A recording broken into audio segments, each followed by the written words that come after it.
price range, you can get really caught up in the momentum and the buzz and find out, oh my goodness, I really don't have that extra 10,000. Have someone with you to stop you going above the limit and preset it.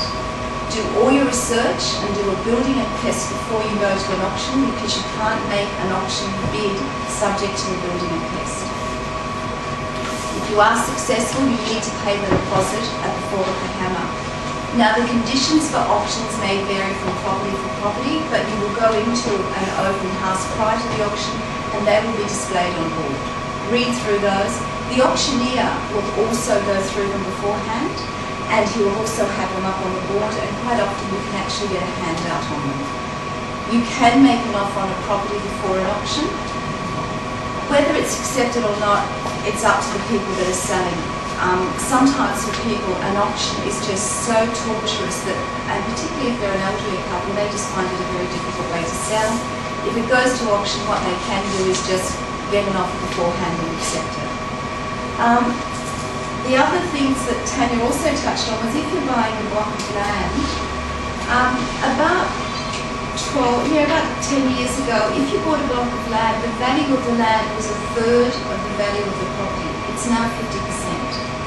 So the value in a property is going to be in the land. Always look for quality land, whether there's a little bit of it around, if it's a prestigious suburb, if it's got views, if it's elevated, if it's close to the city. These are what make the land valuable, and they will always be valuable. The house that you put on it are the trimmings, the values in the land. Consider what most close religion is, and I went through all that before, and take into account the time and cost to connect sewer, electricity, gas, also if there's going to be other amenities, if schools and shops are going in, or if they're going to be 5 years down the track. The land may have all your other items checked off, but you may find out that those things aren't coming in for another 5 years, which puts more cost in your pocket getting to and from other places. The last one is strata title. Now, Tanya touched on this. The body corporate is made up of the owners of the complex. The ownership of common property is what's shared. Now, that common property is made up of a swimming pool, gardens, exterior walls, footpaths, car parking. There could be other issues there. Check what you're covered with your body corporate.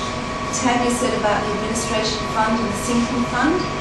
There is one point I will say, if the administration fund, the sinking fund is quite low, just check and see if they've carried out a lot of major renovations. They may have done, and they may not need to do any for another 15 years, and that's why the money was drawn down. If you have got a pet and you want the little cat and dog to go with you, check that pets are allowed.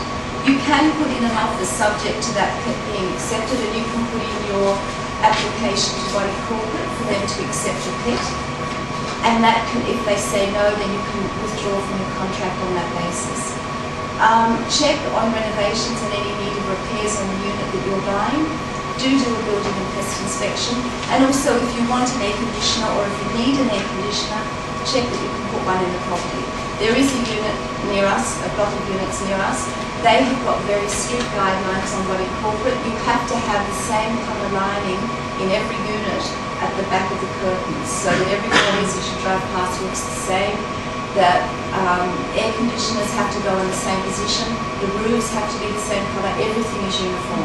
That's the condition of a body corporate. So make sure that those conditions are something you can live with. Just in conclusion, it is a buyer's or an upgrader's market. It is essential that you check your checklist and do your research. Work out your budget and arrange your finances. Have those in place. Find one or maybe two agents that will look out for properties that meet your needs, and they will let you know when new listings come up. When you find a house, check that the car fits and it does meet your checklist and don't exceed your budget. It is a buyer's market. Okay. Thanks, Mary. That's brilliant. Questions for Mary? Any questions? I think that was really comprehensive anyway. Just one question. How do you find out about if you're eligible? Is there like a website you can go to? Oh, I missed that. For grants.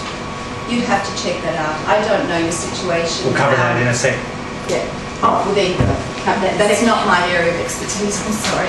Mary, thanks. Mary is one of the best real estate agents I've met. I've met a lot of real estate agents over the years, and there are a lot of them out there that are not necessarily as helpful as Mary. So thanks, Mary, for the information you've given. That has been a lot to talk about. If there's any questions you have later on that you think about, forward them to either direct to Mary or to us, and we'll make sure that Mary gets you an answer as soon as possible. So, moving on to the last portion of our meeting,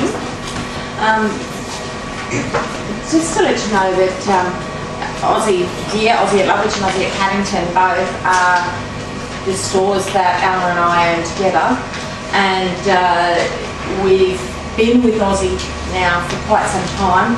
Stores have been open not particularly long. This one here has been open 5 years now, and Paddington's been open 18 months. But we have been with Aussie as lenders since 2001. Alan in particular is one of the top advisors in Queensland, and in fact nationally. He's helped hundreds of clients meet their finance needs and guided them right through from the first moment of thinking about whether or not they can actually go and get a house to actually achieving their dream of home ownership. He's also helped clients by designing a loan that meets their needs, and his passion is to help people achieve their dreams. I could go on and on. I'm a little biased because we are married, but that could be a good thing, because I've watched him over all this time building up the dreams for people, making sure they happen in a timely fashion, and then following them through right through. People have come back to him for their second, third, fourth homes, or their investment properties, or whatever else they need. So I'd like to welcome Alan Taylor. It's true. Look, you've all been really patient. You've all been sitting for a couple of hours now, so I'm going to try and be as brief as I can so that we can have a cold drink and maybe something to eat and get out of here. My notes are pretty simple, so I just wanted to cover through a few things that hopefully will help people. A few questions everyone's had so far about the first homeowners grant. That's what it looks like. 16 pages. The first 8 pages is basically just explanation. So it really doesn't give you a lot of information other than tell you about your eligibility. That's all in there. But pretty much in a nutshell, there's 2 questions that really sum it up for me. And the first one is, it says, is each applicant and their spouse or partner a person who has never owned a residential property, either jointly or separately, before July 2000?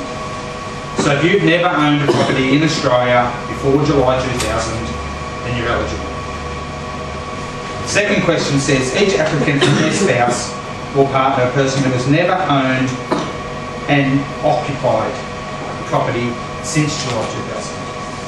So if you've owned a property, you bought it for investment, but you never lived in it, that doesn't exclude you. So have you owned a property prior to July 2000? No, okay, you're in. Have you owned and occupied a property since July 2000? No, then you're still in. So they're the 2 biggest questions a lot of people ask. The other one is that, well, my partner's had a property, so can I get the grant? No. If you're a couple and one of you has had the grant before, or even if you never got the grant, but they've owned a property in one of those 2 categories, then they're out, and by consequence you're out as well. So that stops you from getting the cash, the $7,000, but it doesn't stop you from getting an exemption on the stamp duty, which is what Tanya mentioned before.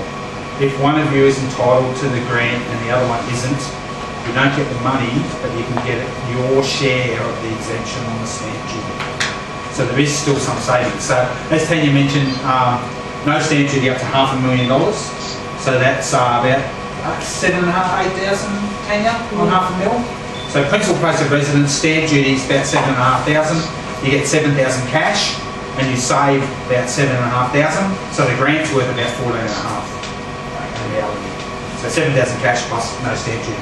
That's only for the partner who didn't. It's only 50%. If there's 2 of you, correct. 50% if one of you on the stamp duty exemption. Yes. But if you're both eligible, then 7,000 cash plus no stamp duty up to $500,000. So a lot of first home buyers come to me and say, look, we're thinking about buying a house. How much can we spend? I look at their numbers, and that, as it turns out, they can spend $1 million. But I often will recommend to them, look, try and stay within the 500 budget if you can.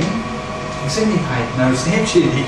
So you get the maximum grant, you get the cash plus the exemption. Once you go above about 530,000, the amount of concession on the stamp duty really diminishes fast. So by the time you get to about 550 or 560, 550, there's no more exemption. So you get the 7,000, but you're paying full stamp duty. And on 550,000, the stamp duty on that's about $8,000, and you're not getting any concession at all. So if you can, aim in that $500,000 category, and you get the maximum benefit out of it. What's the percentage stamp duty for the house? It's for principal place of residence. It's basically 1% of the purchase price up to about 380,000, and then after that it starts to ramp up until you get to the point at $500,000. It's about 8,000. But rule of thumb, up to 350,000, it's 1% of the purchase price, and then for first home buyers up to $500,000, it's naught. But then after that, the concessions fall away pretty fast. So if you're a first time buyer Yeah. and you're buying $7 million, Yeah. There's no stamp duty concession, right. and there's no first homeowners grant on $1 million. So you paying stamp duty for the whole million? Uh, You used to get the first time. No. The whole $1 million. And I think, I just saw some emails today, I think it was talking about New South Wales, they just increased the eligibility for the grant from 750 to 850,000, so purchase price of 850 is still eligible, but basically it's 750 in Queensland. So what the government's saying is that even if you're a first home buyer, if you're buying a property for $750,000, then you don't need the grant, is what they're saying. So I try and encourage first home buyers to try and stay within that $500,000 budget. If you can, you need to go a little bit over, that's fine. I did one the other day for a client, they were buying one for $515. So I'll pay a little bit of stamp duty, not a whole bunch. I still get the concession, I still get the grant, all good. But yeah. So can I just ask, how many first home buyers? How many non-first home buyers or upgraders? One. Okay. So there's some things that are different. There's a principal place of residence, non-first home buyer than first home buyers. But for most of you, this is going to be relevant. So that's pretty much the form. Now, there's a couple of little tricks to watch out for. When you're doing the grant form, your broker will do this, or if you're using us, we'll do it. Our guys will do it with you. But a little bit of a technicality. On the form, if you sign and date it at the time of the application, and your purchase contract, you buy a property later, if this is dated prior to the date of your contract, you've got to do it again. So the form has to be dated on or after the date of the contract. Otherwise, they make you do another one. So if you apply for the, when do you, in the whole process, when do you apply for your grant? We do it as part of the loan. So most of the banks are actually collection agents for the Office of State Revenue. So we do the first homeowners grant application as part of your loan application. We send it through with the loan application. The banks collect it on your behalf.